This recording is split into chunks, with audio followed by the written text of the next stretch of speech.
BBC ትግርኛ ድሕሪ 20 ደቂቃ ክጅምር እዩ ንክትከታተሉና ንዕድም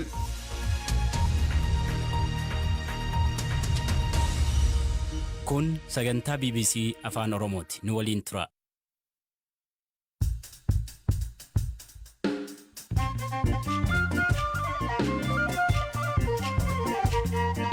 Akkam jirtu dhaggeeffattoota keenya tamsaasni BBC Afaan Oromoo kibxata galgalaa eegaleera. Har'a qabiyyeen soneeffanne raayyaan ittisa biyyaa fi humni addaa naannolee TPLF irratti tarkaanfii dhumaa akka fudhatan kallattiin kaa'ameera. Lolatti fufee jiruun walloo kaabaarraa namoonni baqachuu kantiibaan magaalaa Dasee dubbachuu. Kaleessa buqqaatonni hedduun dhufaa jiru. Marsaa Waldiyaa fi Urgeessaa irraa namoonni buqqaan dhufaa jiru. Miidiyaalee idil addunyaan leellifamaa kan jirtu siifana san maal jetteen? I was at the podium crying because why medallia? It's not the medallia, it is the relief. Duraanuu waan sadi al tokkotti karoorfachuun koo maraatummaadha jedhee yaada. Rakkoo atileetiksii Itoophiyaa mudate irrattis keessummaa qabna. Oduuf odeeffannoo biroos qabna. Ani Hirphaa Gammachuuti. Amma xumuraatti nu hordofaa.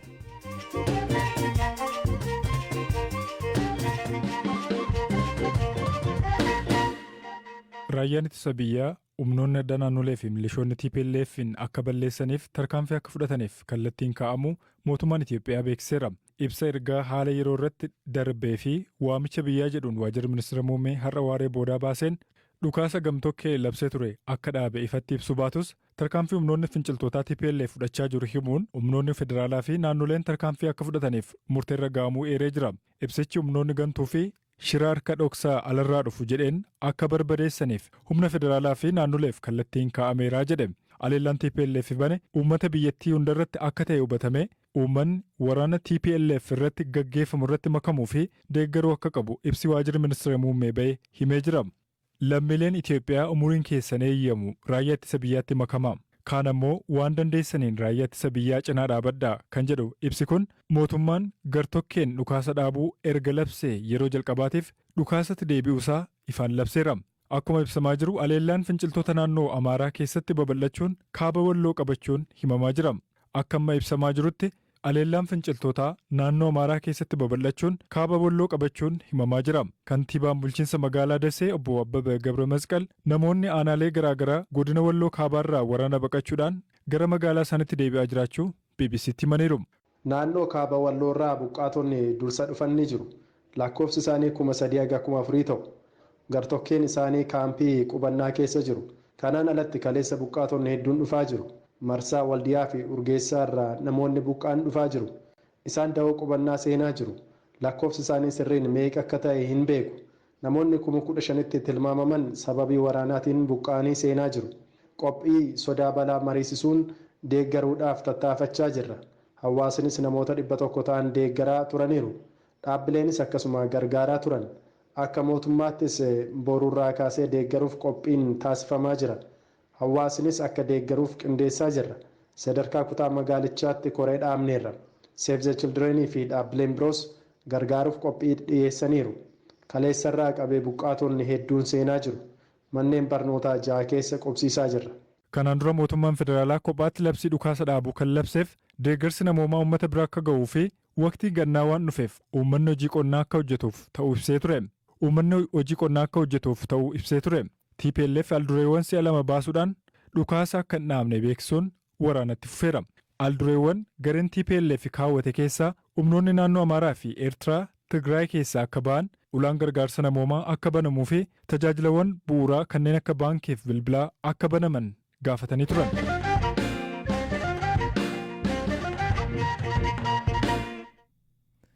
Dorgommii irratti kuftee ka'uun injifachuurraa kaasee dirree dorgommii Olompikii Tookiyoo baranaa irratti maqaan ishii hedduu ol ka'ee himamaa jira. Atileet Siifan Hassan biyya lammummaa kenniteef Neezerlaandiif fiigdullee garuu ka'umsi ishee bakka madda atileetota addunyaa kan taate Arsii Oromiyaadha. Siifan waa'ee milkaa'ina ishee maal jette? Miidiyaaleen idil addunyaa waa'ee ishee maal jedhan? Ammayyuu taanaa kan qopheesse qaba. She is clear of everyone. A decisive move around the final turn It's Afaan Hassan.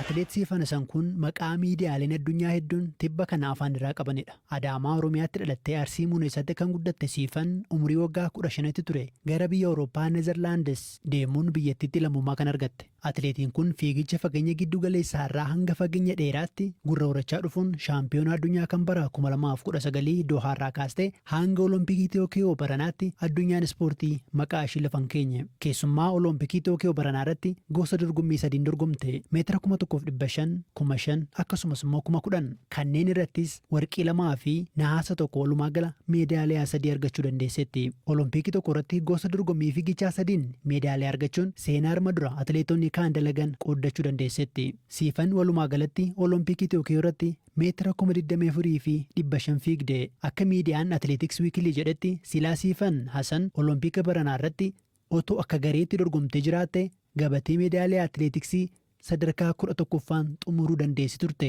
Dorgommicha booda atileetiin kun miidiyaa biyya ishee NOS jedhamutti akka himtetti Tookiyoo irratti yaadni fageenya sadiin dorgomuu kan dhufeef torban muraasa dura akkuma maqoo isaanii jette. Ta'us garuu milkiin galteetti.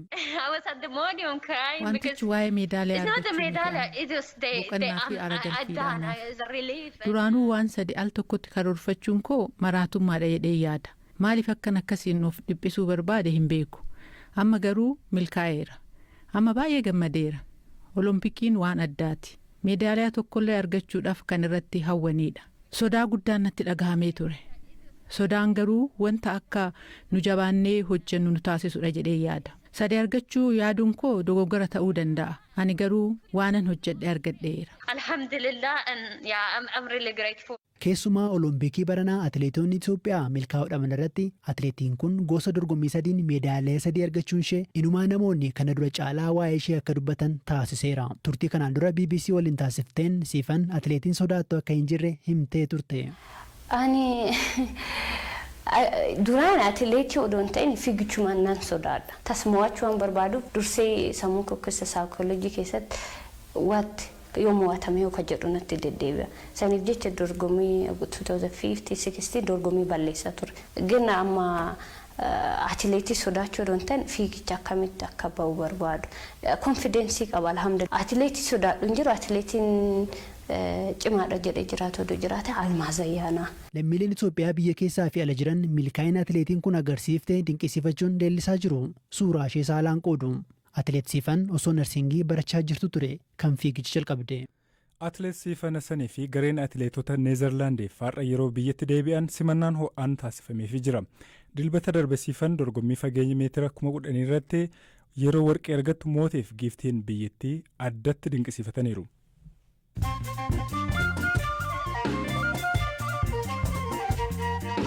Amma immoo oduun gaggabaabsee isinitti hima. Chaayinaan daandii Oomaan arbaa irra imalurraa namoota 150,000 kaaste. Qondaaltonni akka jedhanitti arboonni Eeshiyaa 14 ji'ootaaf godaansarra jiran jiraatota waliin akka walitti hin buuneef tarkaanfiin kun fudhatame. Poolisoonni 25,000 caalan konkolaatotaa fi diroonii fayyadamuudhaan sochii Oomaa arbaa kana hordofaa jiru jedhameera. Keeniyaan hojjettoonni mootummaa dirqamaan talaallii COVID-19 fudhachuu qabu jetteen. Hojjettoonni mootummaa Keeniyaa guyyaa 13 keessatti talaallii COVID fudhatan yoo ta'e adabbiin naamusaa yeroof hin ibsamne isaan eeggatas jedhameera. Saudi Arabiyaan namoota talaallii COVID fudhachuun imala umuraaf gara magaalaa Makkaa seenan simachuu eegaluufi aangawoonni biyyattii wixatarraa kaasee gaaffilee imalaan walqabatan simachuu jalqabu jedhameera. Oduun sa'aatii kanaaf qabne isaan kana turan.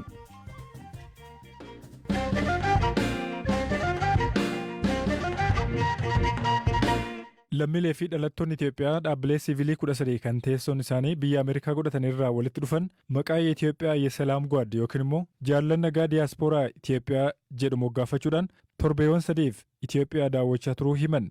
Gareen kun haala wayitaawaa Itoophiyaa yaaddessaa ta'e bu'uura godhachuun hawaasni diyaaspooraa Itoophiyaa biyya Ameerikaa jiru ga'ee gaarii akka ba'atuuf kan hundaa'e ta'uu dura ta'an garichaa Profeesar Birook Haayiluu ibsaarra miidiyaaleef laataniin himaniiru. Naannoo sabaa sablammootaa fi uummattoota kibbaatti buufata baqattoota Koonsoo fi Daraasheetti argaman akkasumas naannoo Amaaraatti immoo buqqaatota Axaayyee fi Aanaa Arxummaa Fursee qubatan daawwanneerra. Buqqaatota kunneeniifis deeggarsa taasifneerra. naannoo Tigraay fi Benishaangul Gumuz deemuuf yaadnee turellee sababa yaaddoo nageenyaa fi hanqina yerootiin gara naannolee kanneenitti hin imalle nagaa Itoophiyaaf tumsuu barbaanna. Ibidda iddoowwan biyyattii garaagaraatti ba'aa jiru dhaamsuuf gahee keenya ba'achuun nageenya biyyattiif ni hojjenna. Iddoowwan biyyattii sababa walitti bu'iinsa buqqa'insi itti uumame deemnee ilaaluu qofa osoo hin taane tumsa deebisanii dhaabuu keessattis gahee keenya ba'achuuf kaayyeffannee jirra. Yeroo ammaatti Itoophiyaan diinota biyya keessaa fi alaan qoramaa jirti. Diinota lachuu loluuf kutannoo qabna. Gama Ameerikaatiin Itoophiyaa irratti dhiibbaa gochuun ifatti jira. Kun waan nama gaddisiisu. Ameerikaan dhiibbaa Itoophiyaa irratti gochaa jirtu akka dhaabduuf qabsaa'aa jirra.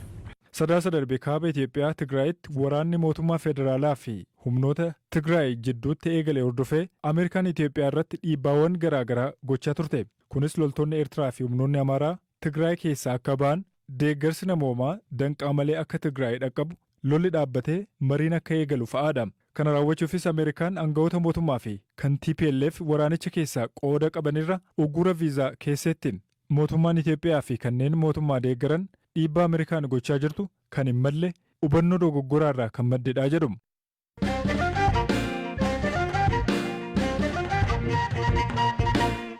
Bu'aa Olompikii Tookiyoo Itoophiyaan bara kana galmeessiftee hanga eegameen gadi ta'uun maatii atileetotaa fi uummata muffachiiseera.